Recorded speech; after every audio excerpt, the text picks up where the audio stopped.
Moskva, Toshkent, Kazan, Nabrizhniy, Nijnekamsk yo'nalishlari bo'yicha qo'yilgan qonuniy reyslarimiz haftasiga 2 kun seshanba, juma kunlari soat 18:00 da amalga oshirilmoqda. Bundan tashqari bizda Ufa, Perm yo'nalishlari bo'yicha ham qonuniy reyslarimiz bor. Hammasi seshanba, juma kunlari soat 18:00 da reysiy avtobuslarda Toshkent avtovokzalidan yo'lga chiqib ketadi. Bizning avtobusimizda shart-sharoitlari bilan tanishtirib o'tadigan bo'lsam, 2 ta monitor, 2 ta kuler, zaryadchik moslamalari, qishni yozda ishlaydigan konditsionerlar.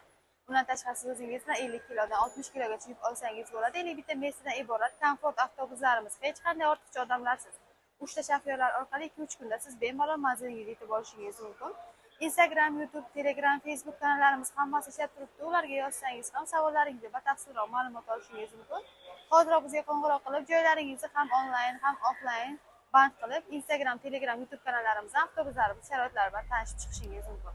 Tanlovda adashmang, keyingi efirlarda ko'rishguncha xayr, salomat bo'ling. Ulgurib qoling, biletlar soni cheklangan.